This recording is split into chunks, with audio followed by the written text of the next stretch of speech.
amigas, amigos televidentes en Extra Plus? Un gusto saludarles, darles la bienvenida a esta edición de Adelante Nicaragua. El 9 de mayo, en la madrugada del 9 de mayo de 1945, luego de varios días de batalla, prácticamente centímetro a centímetro, las tropas del Ejército Rojo de la Unión Soviética logran tomar el Reichstag, el edificio emblemático del gobierno y el parlamento alemán nazi. Quitan la bandera de la esvástica y enarbolan la bandera roja de la Unión Soviética con la hoz, el martillo y la estrella. Una foto que se repitió más tarde, porque es decir, en esas horas de la madrugada no se tomó la foto, la volvieron a repetir y es la foto que conocemos hoy día de los soldados del Ejército Rojo izando la bandera de la Unión Soviética. Eso marcó no es exactamente el fin de la Segunda Guerra Mundial, pero sí marcó prácticamente la derrota total de la Alemania nazi en Europa, porque hay que recordar que la Guerra Mundial se extendió todavía hasta mediados de agosto, cuando después del lanzamiento de las bombas atómicas sobre Hiroshima y Nagasaki, capitula el imperio japonés. Para hablar un poco acerca de lo que ocurrió después del 9 de mayo de 1945, tengo el gusto de tener acá en el estudio a Bayardo Altamirano, ingeniero de profesión, doctor honoris causa, a quien conocí yo en los años 80, en mi época de estudiante. Él era embajador en la República Socialista de Checoslovaquia en aquel momento, pero con un largo historial de rebeldía que lo llevaron a varias incursiones guerrilleras antes, durante y después de la fundación del Frente Sandinista. ¿Cómo no? Muchas gracias por estar con nosotros. Sí, saludo a toda la audiencia y también yo estoy muy complacido de que uno de los alumnos que yo consideraba pues alumnos míos porque estaban bajo la tutela de la embajada esté teniendo este éxito con este programa televisivo y podamos hablar, como dice la gente, calzón quitado, de todos los acontecimientos del 9 de mayo, que se celebra tradicionalmente en Moscú con un gran desfile. Que este año no hay, este año por el coronavirus. Desgraciadamente no se va a poder dar por el coronavirus. Sí. Pero pone a temblar a todos los guerreristas, porque saben que demuestran ahí la gran capacidad militar que tiene Rusia en estos momentos. El desfile de los 70 años, hace 5 años ya, fue un desfile impresionante desfile, especialmente, es decir, además del poderío militar o de la técnica militar rusa, hubo una actividad después del desfile, ¿verdad?, que es la marcha de la vergüenza, creo que se llama, sí, que rememora a los soldados nazis que marcharon, a los soldados nazis detenidos que marcharon justamente por la Plaza Roja en los días posteriores al 9 de mayo del 45, ¿no? Sí. Pero en esta ocasión, se llevaban las imágenes de los muertos, 20 millones de ciudadanos soviéticos muertos durante la agresión nazi en aquella nación al este de Europa. Sí. Eso de los 20 millones es bastante discutido, porque hay autores que dicen que fueron 27 millones los muertos de la Unión Soviética. Uh-huh.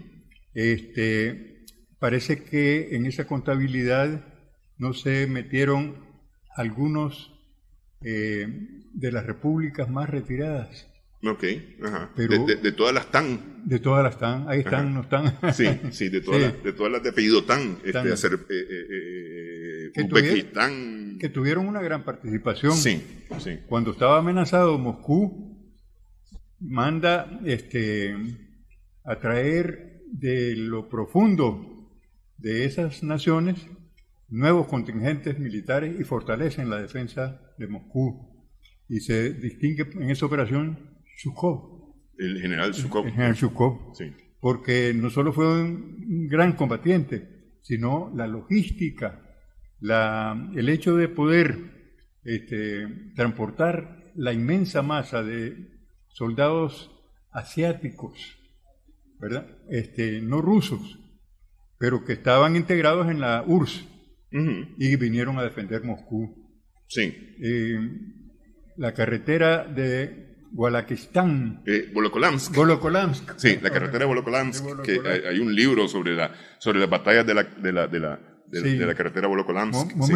¿Cómo era? Momichuli era. Creo el jefe. Me parece que sí. Me parece que sí. Lo que pasa es que ese libro lo leí yo hace un rato ya. Sí, sí. Que recoge la cantidad de acciones personales heroicas de soldados soviéticos en la defensa de la carretera, efectivamente, en el avance sobre esa carretera. Volokolamsk. Y especialmente en la defensa de sus propios compañeros. Pues. Sí. Porque hay quien se inmola, por ejemplo, poniendo su cuerpo como tapón de un nido de ametralladora para que sus compañeros puedan avanzar. Así es, no. Los actos de heroísmo menudearon, y no solo entre los militares, la población misma. La población civil. Es decir, por ejemplo, yo veo San Petersburgo, sí. Leningrado, Stalingrado, luego nuevamente Leningrado y ahora otra vez San Petersburgo, con aquel sitio de 900 días. Sí. Es decir, y sobrevivir ese sitio de por sí es un éxito. Sí. No lograron doblegar ni lograron tomarse la ciudad nunca. Fueron de las grandes derrotas que no se explicaba el canalla de Hitler. Sí. ¿Por qué sus tropas no tomaban Leningrado? ¿Por qué no tomaban Moscú? Y combinaba y quería fusilar a los generales. Pero es que el heroísmo del pueblo soviético, ellos pensaron, como se han engañado también los yanquis, que iba a haber una sublevación contra el poder soviético. Se engañaron de punta a punta. Porque más bien, ahora, ¿cómo la califican? La guerra patria, la gran guerra patria. La gran guerra patria, sí. Es decir, se despertó un nacionalismo, era el orgullo del soviético defendiendo su territorio. Y eso no lo entendieron nunca los Hitler y sus analistas. Sí. Hay que recordar en 1939, cuando se produce la invasión de Polonia, que es en la ruta ya a ocupar o a invadir la Unión Soviética, ya la Unión Soviética tiene 21 años de la revolución. 21 años. Y 21 años en que ha cambiado el sistema feudal en que estaba metida la Rusia, todas las Rusias, como decían cuando hablaban de los zares, a un sistema socialista, a un sistema comunista, que trae cambios importantes para las clases trabajadoras, tanto en el campo como en la ciudad. Y me parece que eso abona además que trae la organización del pueblo, que es el que finalmente, a través de esa organización, a través de los resultados de la revolución, se mantiene y resiste la invasión nazi. Sí, pero principian a decirse canalladas. ¿Sabes lo que decían? Es que Stalin manda a fusilar al que se opone. Sí. Y una prueba de que no era tan cierto eso es que Zhukov, el general que mencionábamos, criticó las medidas defensivas inadecuadas que había tomado al principio Rusia, la Unión Soviética. Y no le pasó nada, pues. No es que iba a mandarlo a fusilar por estar en desacuerdo. Sí. Al contrario, él lo manda a dirigir la defensa de Leningrado y aquel príncipe a destacarse como un gran militar. Sí, efectivamente. Bueno, para llegar al 9 de mayo de 1945 hay verdaderamente mucho esfuerzo y mucho sudor y lágrima, mucha sangre derramada en revertir los avances nazis hacia el este de Europa. A través de la organización de la Unión Soviética y de los partidos comunistas, se logra organizar la resistencia en los países, principalmente, y me quiero referir a la de Europa del Este, porque eso permite el avance más tarde de las tropas del Ejército Rojo, sobre todo cuando vienen a la ofensiva. Ya cuando vienen a la ofensiva, ¿verdad? Hasta llegar al 9 de mayo. Y eso va pasando por la liberación de todos estos territorios. Casi metro por metro se va trabajando la liberación de estos territorios, pero se trabaja mucho la organización de los llamados partisanos, que era la resistencia, los guerrilleros de la resistencia antinazi, ¿no? Esto da lugar a la formación más adelante del llamado bloque socialista. Bloque socialista. Que tiene que ver con una negociación que hubo en los días posteriores al 9 de mayo del 45, en donde ya la Unión Soviética se marca como una potencia mundial junto a los Estados Unidos, Francia e Inglaterra, y deciden cómo va a ser el mundo postguerra. Hablemos un poco de eso. Vamos a hacer una pausa en esta edición de Adelante Nicaragua. Estamos conversando con Bayardo Altamirano.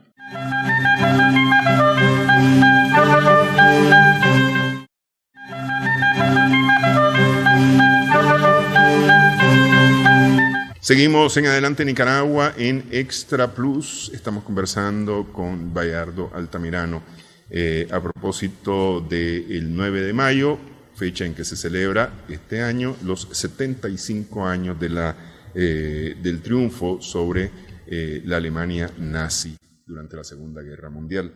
Decíamos que juegan un papel importante, primordial, la resistencia y los grupos guerrilleros llamados partisanos en los territorios ocupados, porque hubo partisanos también en Francia, hubo partisanos al oeste de Alemania, ¿verdad? Pero en el caso del este, estos juegan un papel importante porque permiten el avance del Ejército Rojo hacia Berlín.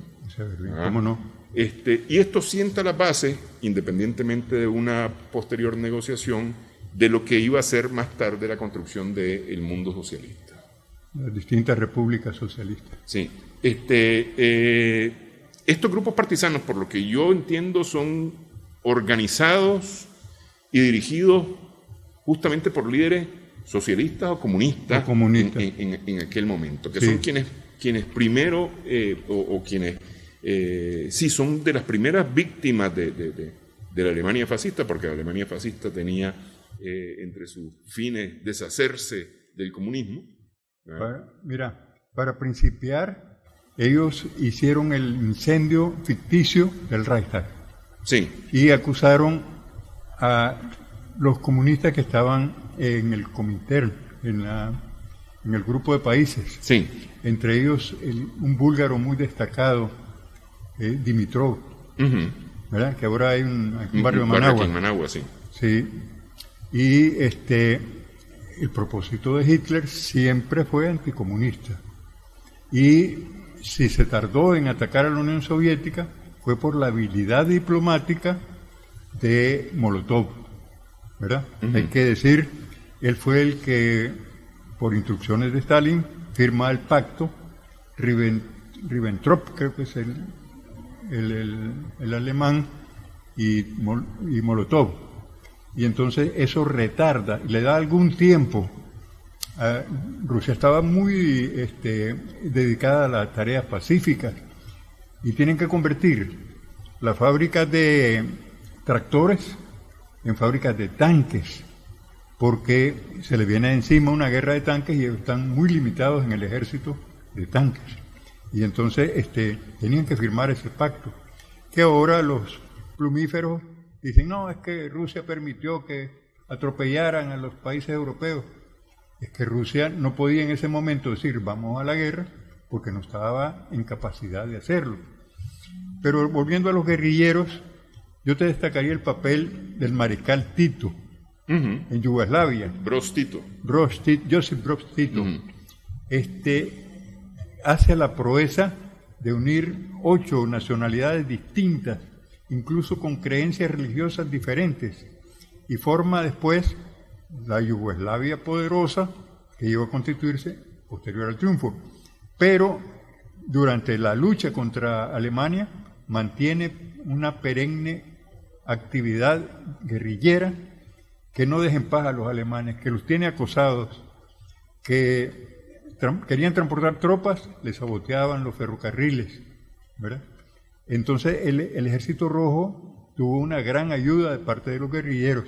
En Ucrania hay un montón de relatos de cómo ellos hicieron posible que las columnas, las tropas, los batallones, los ejércitos del Ejército Rojo pudieran perseguir, acosar a los alemanes, envolverlos, rodearlos, cercarlos.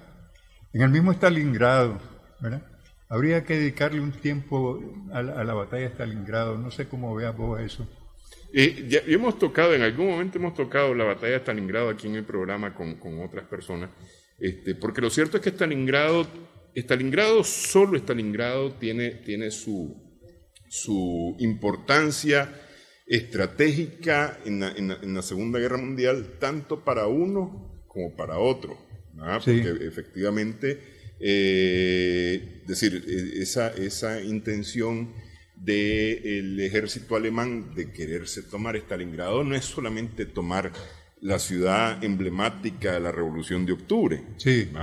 Es decir, tiene también otros fines y otros intereses, pero mantenerla es justamente la respuesta o la contraposición a estos intereses alemanes. Sí. El objetivo era tránsito.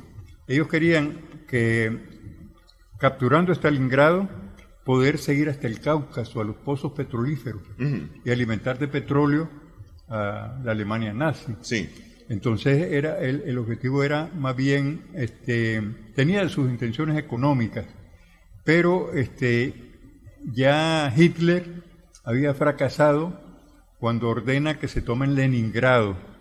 Resisten y no se pueden tomar Leningrado. Que se tomen Moscú. Ahí se da el caso que hablábamos ya de la traída desde la profundidad del territorio soviético a los combatientes del Asia, de la parte asiática, de los TAN, como dijiste, y que vienen a reforzar la defensa como ciudadanos soviéticos, apoyando a los rusos, ¿verdad? O sea que la proeza grande, tanto de los rusos como de los países que formaban la gran familia de la URSS, sí, de la Unión de Repúblicas Socialistas Soviéticas. Ok, ese papel, digo yo, de estos guerrilleros permite, bueno, por un lado el avance no tan fácil, pero sí permite el avance de las tropas soviéticas en el camino a Berlín. Pero más tarde permite la creación de los estados socialistas, sí, alrededor de la Unión Soviética. Sí. Está Broz Tito, por ejemplo, Josip Broz Tito, que se convierte en presidente de Yugoslavia hasta inicios de los 80, ¿no? Sí. Cuando fallece finalmente. Y más bien es a la muerte de él que Yugoslavia se desgrana, por ponerlo gráficamente, y vimos en los 90 luego esa guerra sangrienta del Báltico, Croacia, Bosnia, Montenegro, sí, en unas guerras tremendas, sí. Sangrientas. También está la posición de Albania. O sea que en Albania, Berhoza, un dirigente comunista, mantuvo años y años una resistencia en las montañas y los nazis nunca pudieron dominar Albania. Albania estaba ocupada en ciertos lugares y estaban combatiendo contra los guerrilleros en otras, ¿verdad? Esa es una gesta de los guerrilleros de Albania. Sí, sí. Ok, pero voy ya después del 45, a la creación de estos estados socialistas. ¿Cómo se produce la creación de estos estados socialistas? Bueno, todos aspiraban a hacer la revolución. Habían organizaciones comunistas, los partidos comunistas, no podían tomar directamente el poder antes de la invasión alemana. Cuando viene la derrota de la invasión y estos territorios quedan liberados y penetra el Ejército Rojo, se ofrecen todas las condiciones para que se formen los nuevos gobiernos en las distintas repúblicas, en Polonia, en Checoslovaquia, que nosotros lo vivimos, pues, tanto vos como yo, y Bulgaria.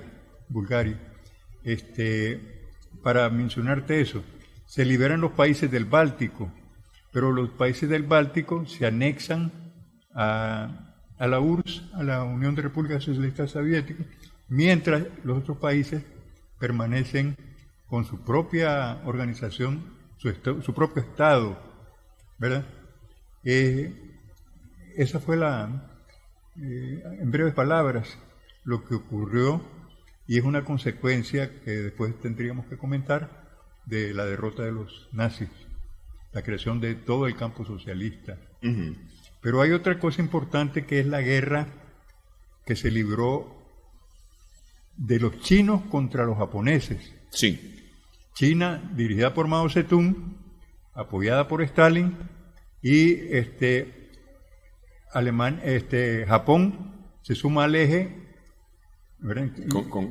Con Italia y Alemania. Con Italia y Alemania, y quiere dominar China. Entonces hay una negociación entre los chinos comunistas y los chinos nacionalistas de Chiang Kai-shek, Mao Zedong y Chiang Kai-shek, uh-huh, y deponen sus confrontaciones ideológicas, digamos, y viene el nacionalismo chino y dice, primero vamos a defender China de la invasión japonesa. El caso de Japón, Japón no compartía, como Italia y Alemania, la ideología nazi. No. Japón tenía su propia agenda, su propio programa. Es decir, cuando uno habla con asiáticos, no sé, coreanos, por ejemplo, vietnamitas, es decir, gente del mundo asiático,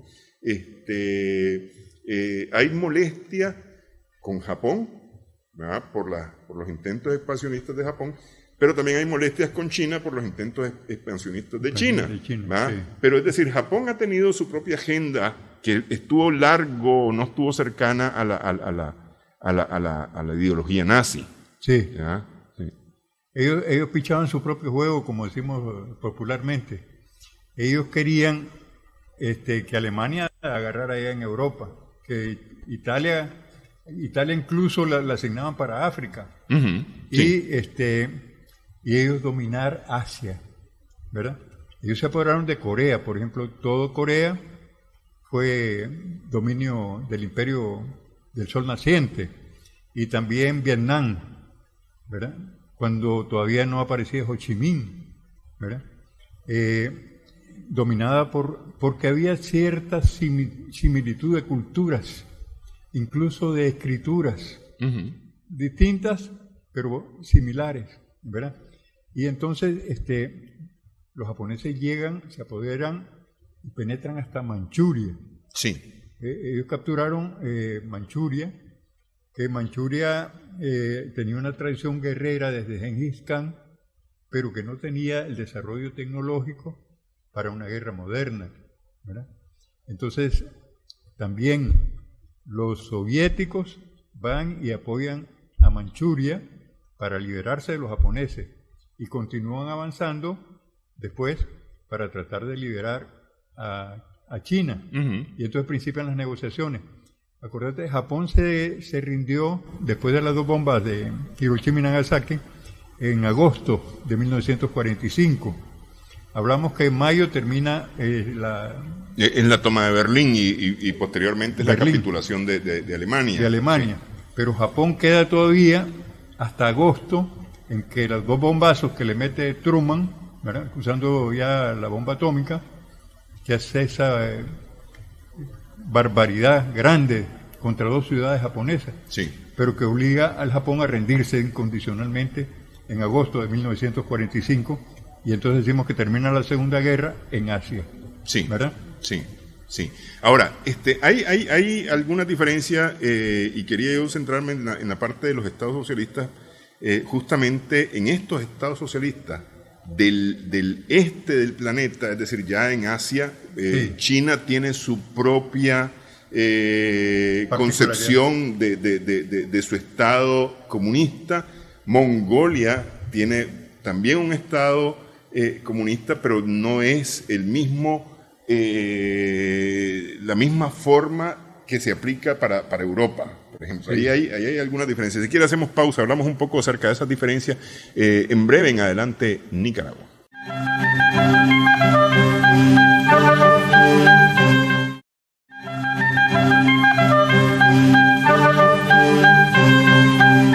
Seguimos en Adelante Nicaragua, en Extra Plus. Estamos conversando con Bayardo Altamirano.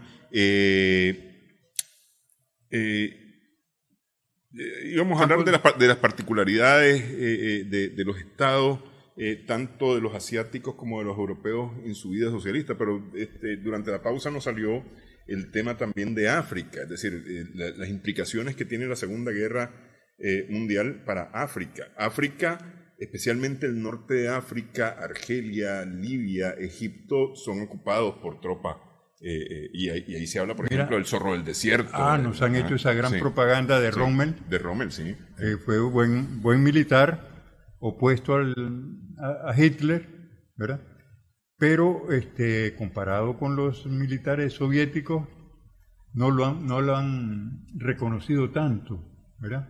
Rokossovsky, ya hablábamos de varios de los grandes jefes militares, pero en África ellos quieren dominar todo el África y provocan el estallido del nacionalismo. Pero antes de llegar al estallido del nacionalismo, África es la zona de las colonias de los decadentes imperios europeos. De Francia, así es. Inglaterra, un poco de Italia todavía ahí, Portugal, que Portugal es prácticamente la dueña del sur de África.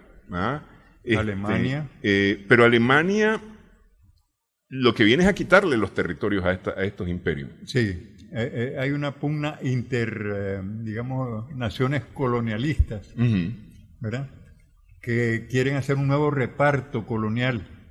Y Hitler estaba entusiasmadísimo porque él quería tener una fuente de materias primas robándoselas a los africanos, ¿verdad? Entonces, pero a lo que yo quería señalarte es que Italia también se inmiscuye y entra en Eritrea, ¿verdad? Y pero no fueron tan buenos combatientes los italianos. Mussolini no tuvo las características de Hitler, ¿eh? A veces Hitler sentía que no era un apoyo, un sostén Mussolini. No era buen socio. No era buen socio. Sí. Y ellos dos apoyaron a Franco. Sí. Y luego Franco se echa para atrás y dice, no, yo me declaro neutral, no voy a participar en el eje, ¿verdad? Sí, sí. Pero voy a hacer el fascismo en España. En España, sí. Sí. Entonces, por un lado, la liberación de los países de África propicia, ¿verdad?, que se creen esos movimientos independentistas que no solo fueron en África. Quiero señalarte que Inglaterra tuvo una gran viveza. Inglaterra, cuando vio que venía el surgimiento del anticolonialismo, les otorgó una cierta libertad, pero los amarró en el Commonwealth. Sí.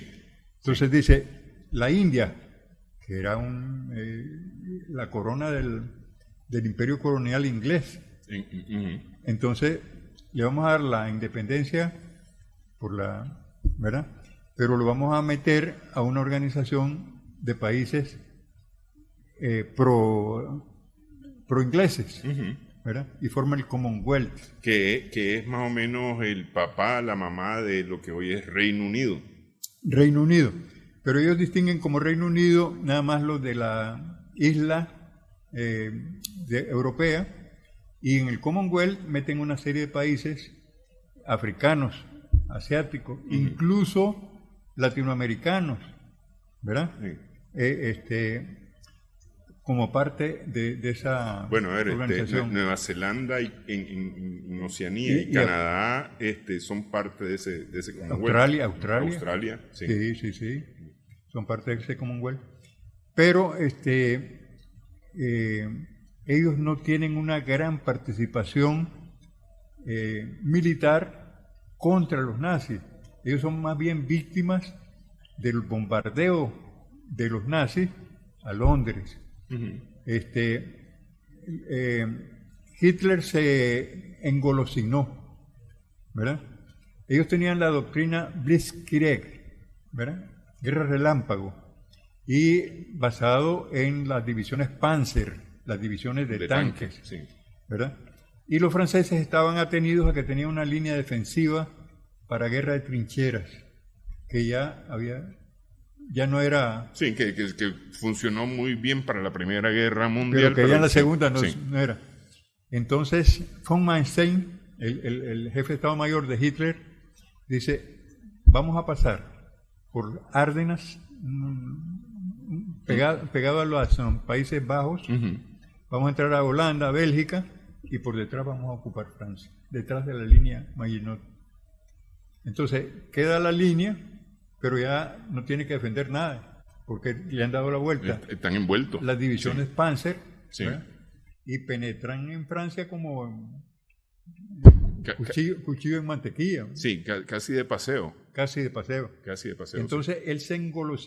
Hitler se engolosina y dice, vamos, ahora que ya estamos, porque también se apoderaba de las riquezas de esos territorios. ¿Te acordás de las acerías de la República Checa? Magnífico acero, Škoda. Sí. ¿Verdad? Y las minas de Moravia.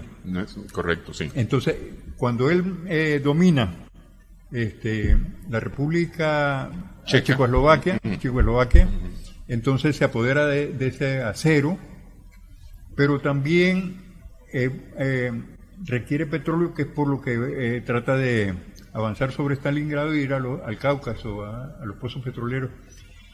Hay otros países, los países escandinavos tenían buen acero, Noruega, Suecia, y él los invade, ¿verdad? Y entonces se engolosina tanto que dice, ahora sí, su propósito central es acabar con el comunismo en la Unión Soviética. El primer Estado socialista va a ser destruido, ¿verdad? Y voy a tomarme en una semana Moscú, y en una semana me voy a tomar Leningrado, ¿verdad? Y los soviéticos no están con suficiente poderío, ¿verdad? Entonces tienen que negociar con Estados Unidos el suministro de armamento. Una de las cuestiones es que al principio Estados Unidos no participa como nación combatiente, sino que se aprovecha para desarrollar su economía y vender armas. Eso ha sido su negocio de siempre. Sí. Y entonces los rusos aceptan eso. Pero también, ya hablábamos, sus fábricas de tractores las convierten en fábricas de tanques. Y salían, terminando de hacer el tanque, salía para el frente. Y ahí las mujeres soviéticas desarrollaban un papel tremendo, no solo como combatientes, sino también como obreras de la industria productora de armamento. Sí. ¿Verdad? Ahí nace un fusil que después se vuelve emblemático, el Kalashnikov. El Kalashnikov, sí. ¿Verdad?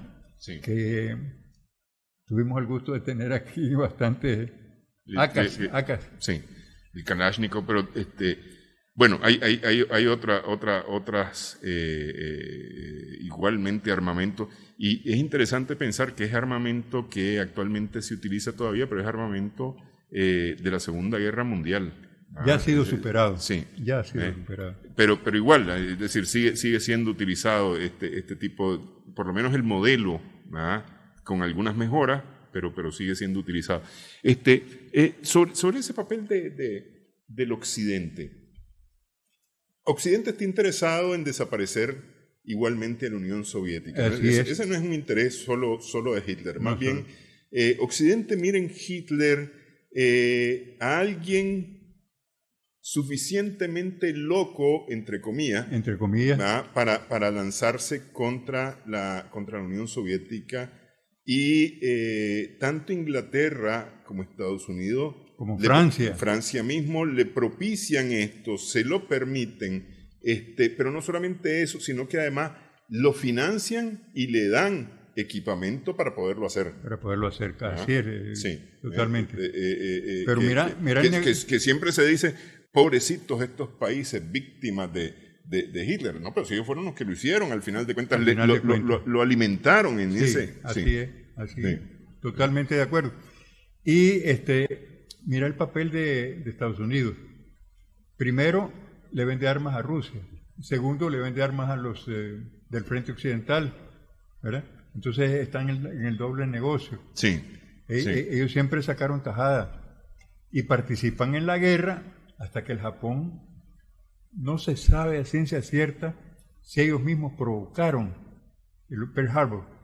Sí, ¿verdad? Sí. Porque ya después querían pensar en la guerra ellos y participar, pero era una cuestión posterior a cuando se dieron los verdaderos combates.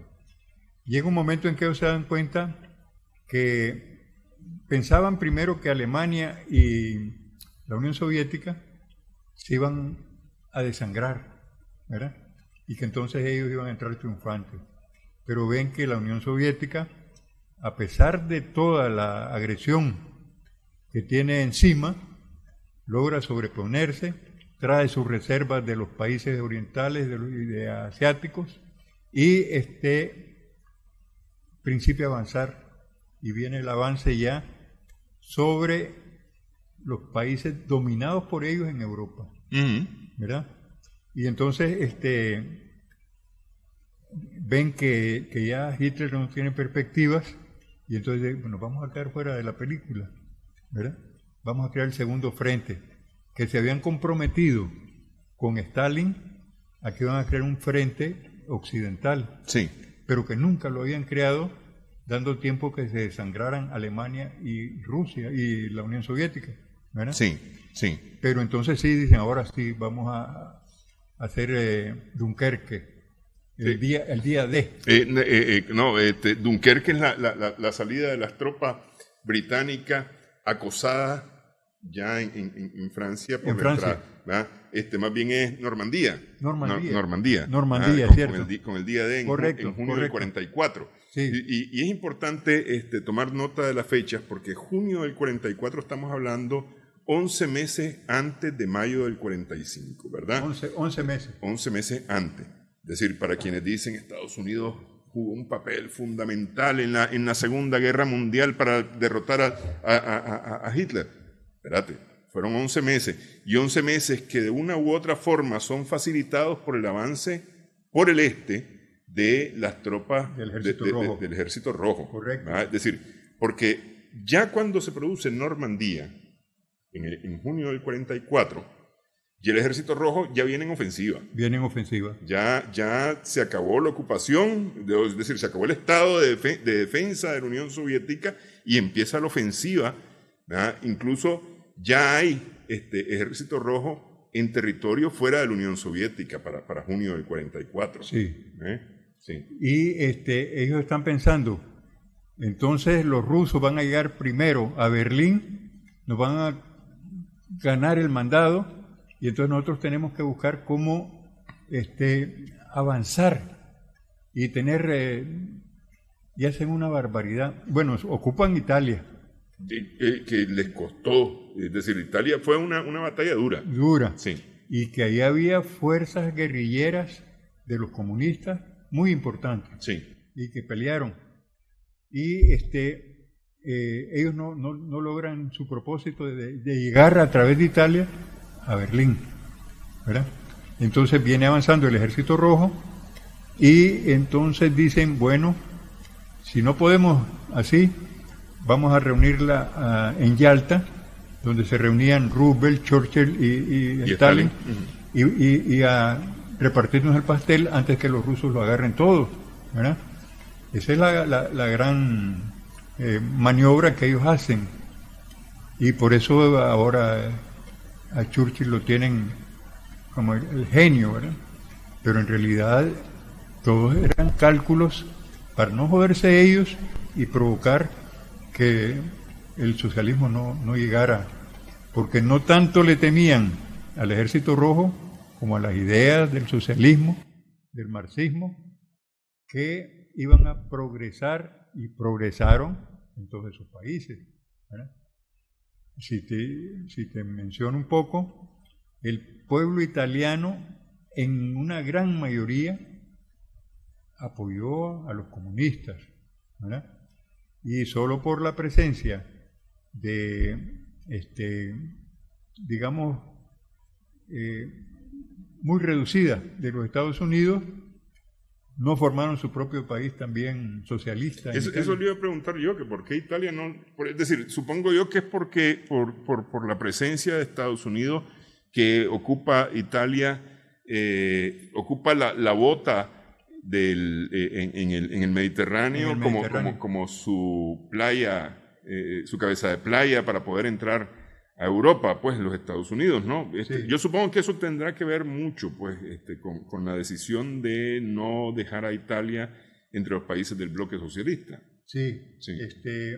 Prácticamente salen de la ocupación alemana y entran a la ocupación estadounidense, yanqui, digo yo. Uh-huh. Entonces, aunque ellos hubieran querido formar un gobierno, no había el respaldo que tuvieron los otros países, que era el Ejército Rojo el que les daba el espaldarazo, ¿verdad?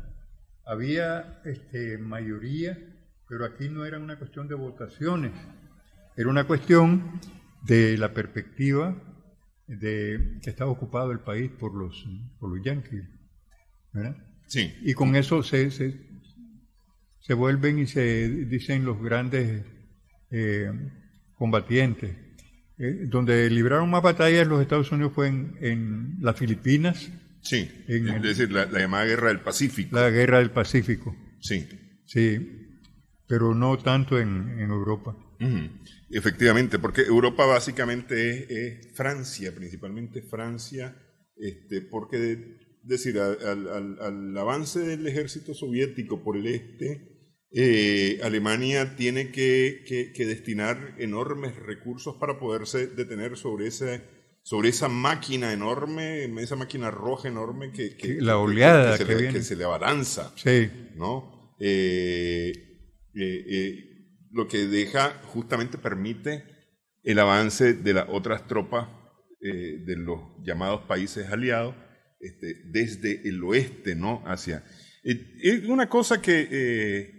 Pero uno cuando pequeño, al hablar de la Segunda Guerra Mundial, por el estado de dominación que teníamos nosotros, hablábamos de Estados Unidos y sus aliados como los ganadores de la Segunda Guerra Mundial. Sí, hombre. Es más, los que habían logrado vencer a Hitler. Claro que Sí, luego, cuando uno empieza ya a leer la verdad a través de la historia, se encuentra, por ejemplo, con este día, el 9 de mayo, y las implicancias que tiene el 9 de mayo. Hoy día, hay quienes se han preocupado por decir que el 8 de mayo ya las tropas de los Estados Unidos estaban en Berlín. Y uno mira canales de supuesta historia diciendo esas barbaridades y uno dice, pero hombre, decir, si esto es ponerse a leer un poquito nada más. Mira, el 8 de mayo ellos trataron de que los alemanes se rindieran en una ciudad, Reims. Sí. Y entonces pero no tenía tanta significación. Esta foto es de la Iwo Jima. de Iwo Jima en la Guerra del Pacífico. En la Guerra del Pacífico, Sí. sí. Que es lo que yo decía, esta es una foto como la foto del Reichstag, que es una foto reconstruida, es decir, vuelta a hacer para poder tomar la fotografía de lo que ocurrió en el momento, porque es decir, aunque este es un hecho que efectivamente ocurrió más o menos en esta forma, lo cierto es que en el momento real, tanto en el Reichstag como aquí, no hubo fotógrafos que tomaran fotos, entonces, pero era tan emblemático, tan simbólico que había que tomar la foto y hubo que reconstruir el momento, sí. Entonces ellos se enfrentan a una situación en que los alemanes, que querían más bien rendirse ante los occidentales, no les queda otro remedio que rendirse ante los rusos, ante los soviéticos. Sí. Y eso fue el 9 de mayo. El 8 habían preparado para Reims y no funcionó. Sí. ¿Verdad? Entonces, la rendición la firman el 9 y es ante el Ejército Rojo. No, que no nos hagan cuentos, pues, ¿y ahí? ¿Nos quieren? Sí. Dicen que la historia la escriben los vencedores. Entonces, estos quieren escribir la historia sin vencer. Sí. O sea, darnos gato por liebre. Sí. Sí. Ahora, una cosa que es cierta es que al final de cuentas el esfuerzo mancomunado desde el occidente y desde el oriente es la que permite la derrota del fascismo. Eso es verdadero. Sí. Pero el que pone los muertos, el que hace las grandes ofensivas militares contra los nazis, contra ejércitos, pero armados hasta los dientes, con batallones de Panzer de los tanques, y la Luftwaffe, la aviación alemana, sí, que era preparada por años y años, que también los soviéticos principian a crear su propia aviación, ¿verdad? Porque tenían que proteger a sus tropas terrestres, ¿verdad? Los que ponen, digamos, la carne en el asador, como se dice, fueron los soviéticos, fueron los que verdaderamente libraron esa lucha encarnizada con pérdidas pavorosas. Te decía yo que dicen que son 27 millones de soviéticos los muertos. Sí. Otros reconocen 20 millones, pero de todas maneras, entre 20 y 27 millones es se desangró toda la URSS. Todos estos países quedaron en la ruina, y entonces los Estados Unidos se aprovechan con lo que se llamó el Plan Marshall. ¿Te acuerdas claro, que hablan de que fueron los benefactores y llegaron a hacer negocios? Sí. Que es lo que yo digo, pusieron los reales para la guerra, pusieron las armas para la guerra, y después, con la destrucción provocada con ese dinero y con esas armas, pusieron los reales para que además no fueron regalos, fueron préstamos. Préstamos. Préstamos para la reconstrucción. Más o menos ahora lo vemos, recientemente lo vimos en Irak, lo hemos visto en Afganistán, no han podido terminar de hacerlo en Libia, pero por ahí van los asuntos. Sí. Por ahí van los asuntos. Sí.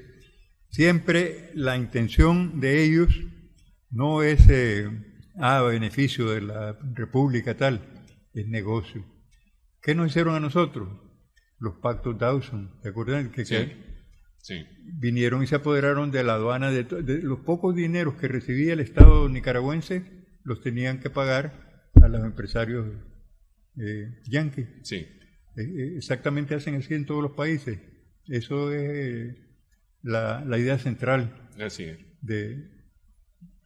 Bueno, y Trump no se queda atrás. No, va por el mismo camino. Al final de cuentas, es decir, es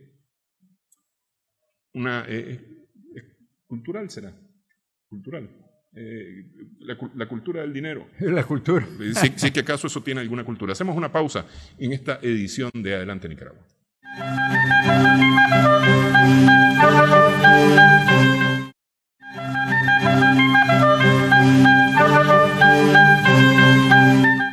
Seguimos en Adelante Nicaragua en Extra Plus en esta conversación con el ingeniero Bayardo Altamirano.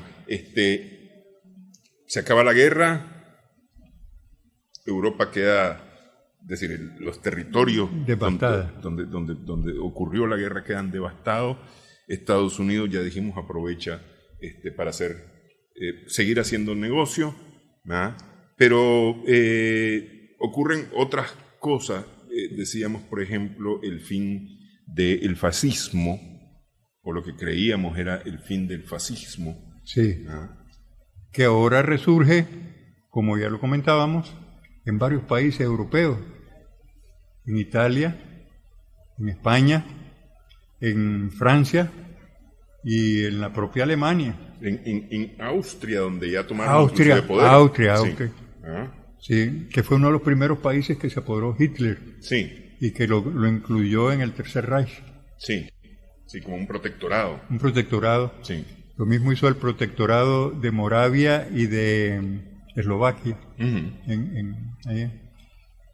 Y se apoderó del acero. Bueno, pero hay otra cosa. A Alemania la dividen y la reparten entre 4, ¿verdad? Inglaterra, Estados Unidos, Francia y la Unión Soviética. Sí. Entonces se crean 2 repúblicas, la República Democrática Alemana y la República Federal Alemana, ¿verdad? Y viene una serie de luchas de los alemanes de recuperarse, ¿verdad?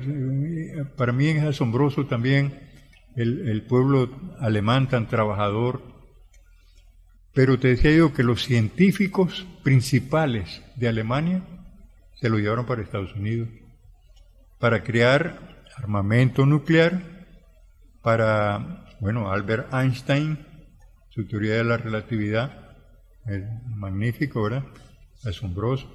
Que huye de Alemania justamente por su origen judío. Por su origen judío. Logra huir de Alemania, si no estuviera contado entre los muertos judíos de campos de concentración. Sí. No, esas barbaridades de los campos de concentración habría que dedicarles un programa, porque yo estuve en varios lugares. Seguramente vos también estuviste por allá. No llegué a estar en ningún campo de concentración, estuve en lugares de batalla, ¿verdad? Sí. Viendo esos lugares, entendiendo más o menos había ocurrido, porque todavía hay algunas edificaciones de la época, pues, o había por lo menos algunas edificaciones de la época. Pero en Polonia, en la República Checa, en varios lugares hay todavía los lugares donde tuvieron presos a los judíos, hicieron barbaridades con ellos, pero sin nombre, una cosa horripilante, ¿verdad? Experimentos científicos en persona, las cámaras de gas, el aprovechamiento industrial de los residuos que quedaban de la incineración Sí. ¿verdad? No, eso es terrible. Y no solamente con judíos, es decir, con los ciudadanos capturados de los países ocupados por un lado, por supuesto en la lista los comunistas. Tanto de Alemania como de los otros países, iban directamente, no había ni siquiera juicio, iban directamente a los campos de concentración. Las personas con discapacidad también eran objeto de la persecución. Y eso es a lo que apuestan de repente todas estas nuevas expresiones del fascismo, especialmente en Europa. Por aquí tenemos algunas otras expresiones. Por ejemplo, de alguna manera Bolsonaro tiene algo de eso en Brasil. Algo, sí. Sí. Donald Trump, bueno, por ahí tiene sus manías también. Pero esto da inicio, además de muchos hechos que ocurren alrededor de esto, da inicio prácticamente en el momento en que se desenvainan las plumas para firmar los acuerdos de rendición de Alemania, marcan el inicio de una nueva guerra mundial de proporciones enormes y de consecuencias para la humanidad muy drásticas. Una destrucción que se total. extiende prácticamente hasta finales de los 90. Sí. Por eso, cuando hay esos desfiles militares donde la Unión Soviética enseña la calidad de sus armamentos y les dice, miren, si ustedes provocan una guerra, no solo no pueden destruirnos, pero también ustedes van a ser destruidos. Y lo que quedaría es un planeta totalmente destruido. Sí. Entonces, ellos no quieren eso. Ellos quisieran hacer una guerra en donde las industrias se conservaran. Ellos continuaran teniendo gente para venderle pero se ven han querido usar el arma nuclear en varios lugares. Han amenazado a Afganistán, por ejemplo, en Siria. Decirle, bueno, vamos a bombardear. Pero bueno, ahora tienen un contrapeso serio. No solo la URSS, ahora Rusia, pues, y China. Y a China le están tirando duro, ¿verdad? Por la potencia que ha adquirido. Tienen avances notables. Hace poco pusieron van a hacer su propia estación espacial. O sea que los científicos chinos están a la altura de los científicos. Bueno, ahí está todo el terror que causa el G5, ¿no? La tecnología G5 de la telefonía y de la comunicación, ¿no? Pero bueno, eso nos daría para hablar todo otro programa y otros programas más, sí, para continuar conversando. Quiero agradecerle que haya estado con nosotros en esta ocasión. Vamos a continuar conversando. Tenemos varios temas más ahí para seguir hablando. Muchísimas gracias, te agradezco mucho. Y yo siento que ahora parte de mi trabajo, de mi heredar algo de mis conocimientos, transmitirlos a la generación nueva, ¿verdad? Y le insisto mucho a mis alumnos, no se dejen engañar por estos oídos que mienten a troche y moche. Sí, ¿verdad? Sí. Sean críticos de toda la información que se recibe. Sí, y especialmente buscar información. Sí. Buscar información y buscarla de buenas fuentes, además, de fuentes confiables. Gracias por haber estado con nosotros. Gracias también a nuestras amigas, amigos televidentes por su sintonía en esta edición de Adelante Nicaragua. Esperamos que el programa haya sido de provecho para usted.